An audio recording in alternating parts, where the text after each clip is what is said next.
Hey there guys, SnooPSton here, and welcome to another episode of State of the Game. Today I'm going to discuss the World Domination series Preseason and the changes that Sony are going to be making to that. And we've also got a potential date on the Optimisation patch, so we'll have a little discussion about that as well. And some fairly uninteresting videos that Sony themselves have been putting out regarding the optimizations. So, first thing to talk about is the WDS. I don't know why Sony have started the WDS. It's the World Domination series. The official blurb on the forums is the goal of the World Domination series is to create a fair long-term event where outfits and empires can come together to defeat their opposing empires over the course of several weekly challenges. We want to give you a fun empire and server competition to give you something more meaningful and persistent to achieve day to day beyond the next capture or serve farm. As most players should know, we are currently very focused on performance optimizations, thank fuck, and work on other features has been suspended until those optimizations are complete. The WDS is something that we managed to create with very few resources as a means of giving you something fun and engaging to participate in while we complete the performance update. This is also the perfect opportunity to beta test the idea of the WDS, since the game will not have significant mechanic changes for several weeks. The WDS Preseason is intended to find out what works and what doesn't, and to get your feedback, so when we do it for real, you will have a fun, fair and engaging experience. So, the WDS so far has been a complete whitewash by the TR.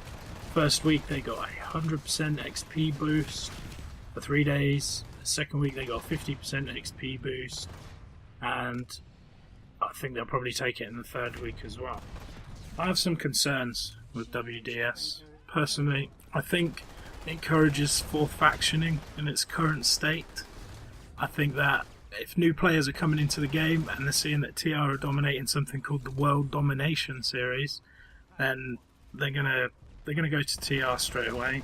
And you know, I'm a TR myself, but we need more population on the other factions for overall health of the game. Certain servers, yes, don't have a TR over pop, but I'd say a good at least 1/3, maybe 2/3 of the servers have a TR overpopulation.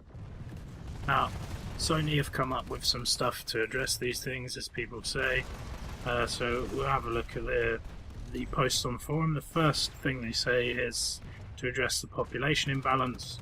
We'll be changing the scoring to scale with enemy population on a per continent and per empire basis.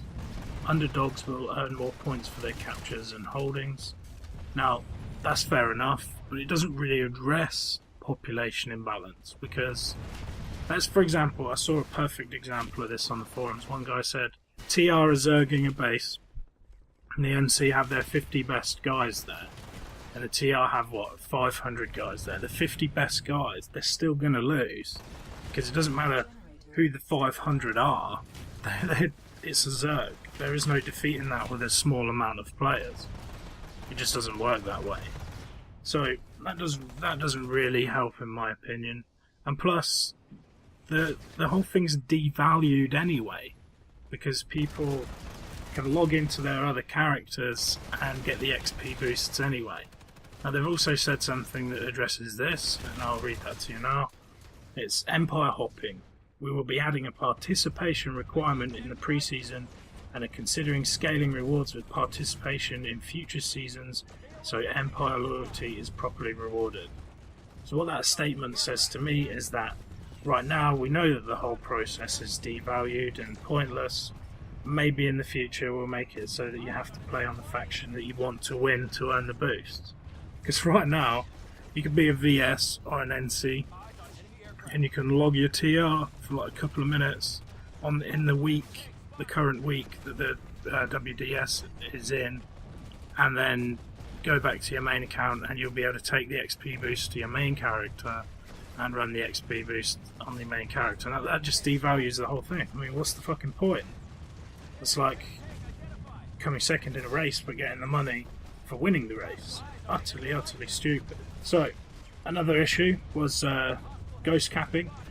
and off-peak times. Now, the way Sony said they would address this is we will be changing the scoring such that it scales with total population. So continents with many foes will be worth more, empty continents will be worth much less. This will generally mean that peak time will have a higher point potential than off-peak. So that makes sense, that's a good fix. That's the only thing they can really do about that. Maybe the TR on Ceres won't ghost cap Amerish as much. Fuck knows why they do it, but they do. Another thing they say is that there's an issue. This is all from player feedback, by the way, and I will post links to all of this information in the comments section, in the information section. So the next part they say about is Runaway Empire. We will be adding a bonus when taking territories from the Empire with the highest season score on the server. This is expected to keep the competition competitive and give the lower scoring empires an opportunity for a comeback. It does give them an opportunity for a comeback, but they're not going to come back if they don't have the numbers. And at peak time, for example, on my server, Ceres, Vanu don't have numbers, and NC don't really have numbers. And if they're fighting each other, TR are free to just rampage across the entire map and take everything they want. So I'm not really going to go on about the WDS, but in my opinion, it's unhealthy for the game. It encourages people to form faction, it encourages new players to go to the TR, and it's just generally bad in the long run for the game. Maybe while they're running the WDS event, they should lock TR character creation, or maybe, this is like an extreme idea, but one that I've had for a long time, maybe you should only be able to have a character of one faction per server. That seems way more logical to me. If any of you have any opinions about the WDS preseason or anything that I've said concerning the matter, please feel free to drop anything you want to talk about in the comments section below. The second part of news I wanted to talk about in this episode was it looks like we may finally have a date for the optimization patch, and Higbys is also claiming 30% increase in frame rate, which is pretty good. And they even say in the post that they're not done yet. It's taken a fucking long time, but it looks like we're on the eve of the game being playable on high settings for AMD users. So I'm really excited to see these changes. I can't wait for it to happen. I'll be starting a new job on the 17th of October, so I'll have only been in that job for 6 days when the patches are scheduled to come. I don't believe that the patch will be out on October the 23rd, but that's the date they're giving us right now. They do say in the post that the date can, it can change around and stuff. So we'll have to wait and see. If you found this video entertaining, informative or helpful, please consider giving me a subscribe. Thanks for watching and see you on Ceres soon. SnooPSton signing off.